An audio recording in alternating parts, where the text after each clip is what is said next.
हमारी मूवी की शुरुआत होती है और हमें एक कॉन्फ्रेंस मीटिंग दिखाई जाती है जिसमें रॉकी अपने हेलीकॉप्टर से उतरकर उस कॉन्फ्रेंस मीटिंग में जा रहे होते हैं। और ये वही जगह होती है जहाँ पर रॉकी गरुड़ा को मारते हैं और वे गरुड़ा की कुर्सी को देखकर बोलते हैं, हे देवा, अब इस कुर्सी के लिए किसी और का सर ना कटे।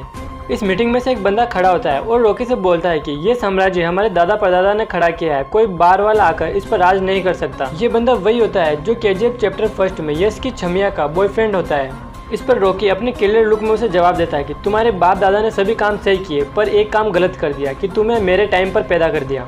इसके बाद मूवी में हमें रॉकी भाई की छमिया दिखाई जाती है जो चैप्टर 1 में काफी एटीट्यूड के साथ थी, पर चैप्टर 2 में रॉकी भाई से अपना बंदी बनाकर इस साम्राज्य में ले आते हैं। छमिया का बॉयफ्रेंड रॉकी भाई के लिए बोलता है कि कूड़े खाने वाले कुत्ते को सिंहासन पर बिठाकर हम सब खेल देख रहे हैं। इस पर रॉकी भाई की सटकती है और आपको पता है कि रॉकी भाई की सटकने के बाद तो क्या होना क्या है, वे बंदा पृथ्वी लोक से यमलोक पहुंच जाता है। यहाँ पर जिस बंदे ने गरुड़ा को मारने के लिए रॉकी को सुपारी दी, वह रॉकी से बोलता है कि एक गरुड़ा को मारने के लिए हमने एक रॉकी पैदा किया, तो इस रॉकी को मारने के लिए मैं 10 रॉकी पैदा करूंगा। इस पर रॉकी भाई बोलते हैं कि मेरे बाप से भी नहीं हुआ तो किसी के बाप से भी नहीं होगा, I am the one piece only. इसी पर उनका एक साथी बोलता है कि घर से चूहे निकालने के लिए घर में सांप छोड़ा और अब हमें ही घर के बाहर रहना पड़ रहा है। अब उस छमिया को उस साम्राज्य में पहुंचा दिया जाता है, पर वे वहाँ पर पहुंचकर रूम की कंडीशन देखकर बहुत गुस्सा हो जाती है क्योंकि उसे लगता है कि रॉकी उसके साथ कुछ करेगा और वे गन लेकर चारों तरफ फायरिंग करने लगती है। रॉकी भाई वहाँ आते हैं और छमिया से बोलते हैं कि इस पूरे महल में सबसे बढ़िया कमरा यही है जो मैंने तेरे लिए रखा है,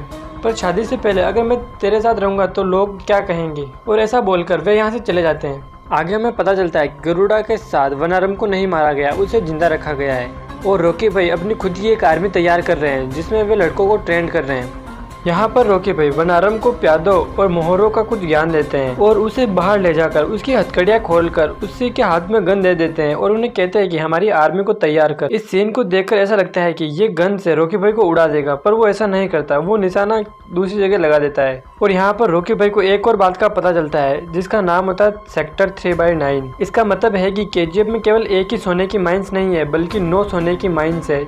बाकी 8 सोने की माइंस को दबा कर रखा गया था ताकि किसी की काली नजर केजीएफ पर ना पड़े। अब उन सभी खानों से रॉकी भाई सारा सोना केवल 2 साल के अंदर निकालना चाहते थे और उधर शासन प्रशासन भी परेशान था कि आखिर गरुड़ा को मारकर आने वाला किंग कौन है। चेकपोस्ट नंबर 1 पर कुछ लोग हमला कर देते हैं, उनकी संख्या बहुत ज्यादा होती है, इसीलिए वे रॉकी भाई की आर्मी से लड़ लेते हैं। पर रॉकी भाई की आर्मी में से एक लड़का पेट्रोल का कैन उठाता है और ब्रिज पर छिड़कता हुआ उस पर आग लगा देता है ताकि वे केजीएफ में एंट्री नहीं कर सके। पर वहाँ पर एक आदमी ऐसा होता है जो जलती हुई आग से ब्रिज के अंदर चला जाता है। उस आदमी को आग से आता देख वो लड़का डर जाता है और ब्रिज की रस्सी को तलवार से काटने लगता है। लास्ट पॉइंट पर वह रस्सी काटने ही वाला होता है जब तक कि आदमी आकर उस रस्सी को पकड़ लेता है और हमें पता चलता है कि यहाँ पर एंट्री हुई है संजू बाबा की, जिनका लुक देखने में बहुत ही खतरनाक और डरावना लगता है। और अब मूवी में स्टार्ट होता है मूवी का सबसे खतरनाक सीन। अब प्लानिंग की जाती है रॉकी भाई को मारने की, पर वो तो अपने साम्राज्य के अंदर था, वहाँ से उसे बाहर कैसे निकाला जाए इसके लिए प्लानिंग की जाती है। और रॉकी भाई की छमिया यानी रीना के बाप को टपका दिया जाता है और ऐसे सोचते हैं कि यदि रॉकी भाई बाहर आएगा तो रीना खुद ब खुद बाहर आ जाएगी। जैसे ही ये खबर टीवी पर आती है रीना अपनी गाड़ी लेकर वहां से निकल जाती है क्योंकि एक सोची समझी प्लानिंग थी, इसीलिए गरुड़ा के आदमी उसे पकड़ लेते हैं। यहाँ पर गरुड़ा संजू बाबा है। ये बात जब हमारे रॉकी भाई साहब को पता चलती है तो वे भी अपनी गाड़ी लेकर अपनी माशुका को बचाने के लिए उसके पीछे चल पड़ते हैं। वे उनका पीछा करते हुए उनसे फाइट भी करते हैं और बहुत से लोगों को धूल भी चढ़ा देते हैं।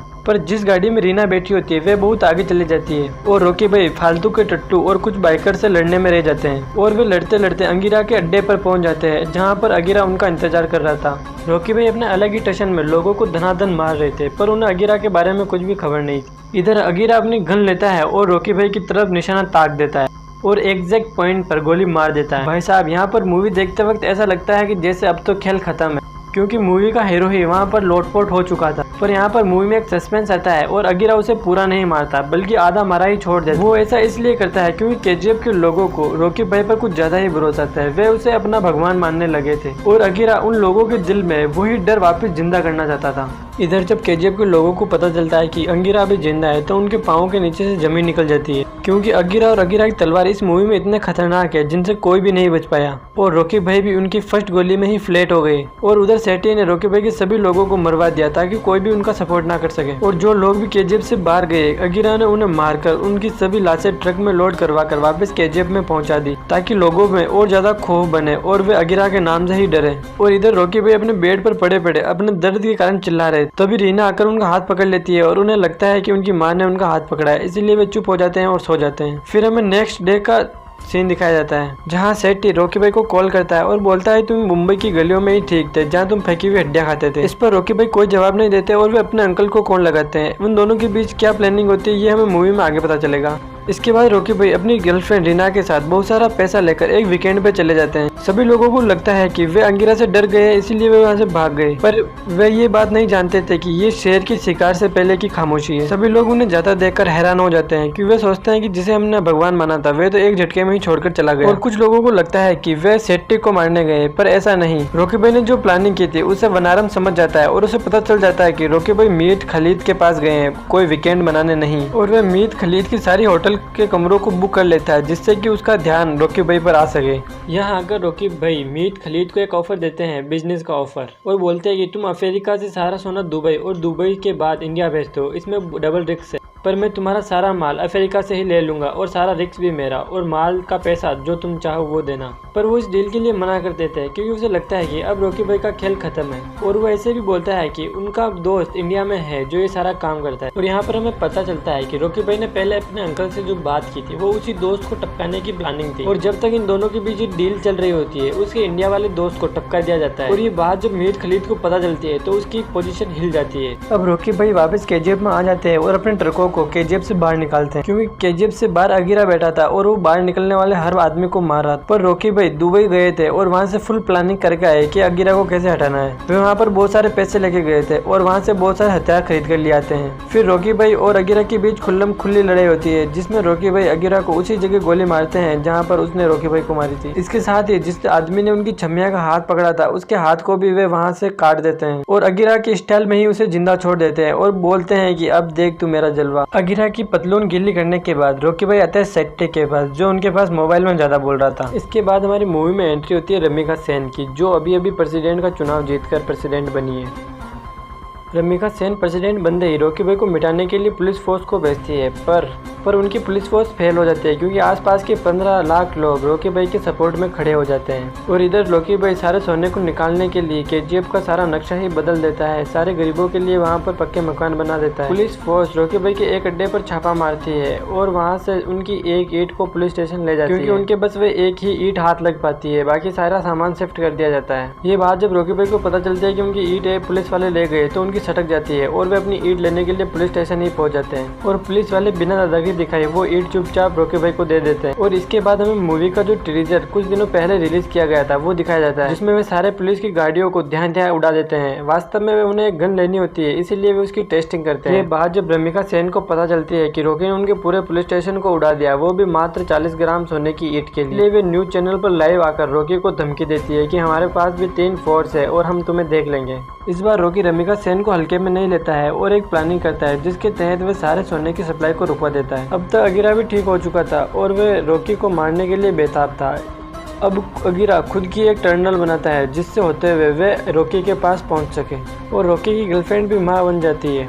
इसलिए ये खुशखबरी सुनाने वे रॉकी के पास माइंस में ही चली जाती है। ये बात वे सीधे सीधे नहीं बोल पाती इसलिए वे बोलते हैं कि मेरा कैरी और खट्टे खाने का मन कर रहा है। इस पर भी रॉकी कुछ नहीं समझता इसलिए वे बोलता है कि मन कर रहा है तो मैं तुम्हारे लिए पूरा का पूरा पेड़ ही भिजवा दूंगा। ये बात सुनकर रॉकी सब समझ जाता है कि वो माँ बन गई है। इधर अंगिरा टर्नल खोदकर रॉकी तक पहुँच जाता है।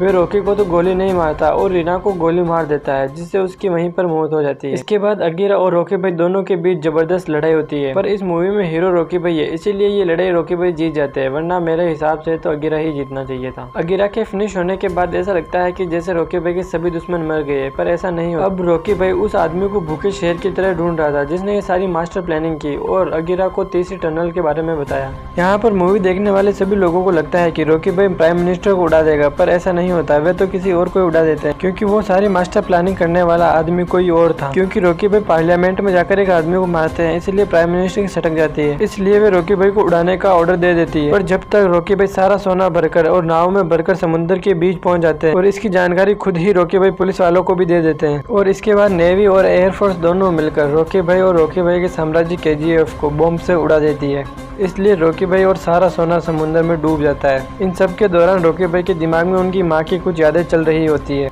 इस मूवी का चैप्टर 3 भी बनेगा, पर उसमें बहुत ज़्यादा सस्पेंस है। रॉकी भाई तो मर गया, अब आगे की मूवी कैसे बनेगी ये हमें आगे ही पता चले। और यदि आपने यहाँ तक पूरी वीडियो देखी है तो यार वीडियो को लाइक करके चैनल को जरूर सब्सक्राइब कर लेना।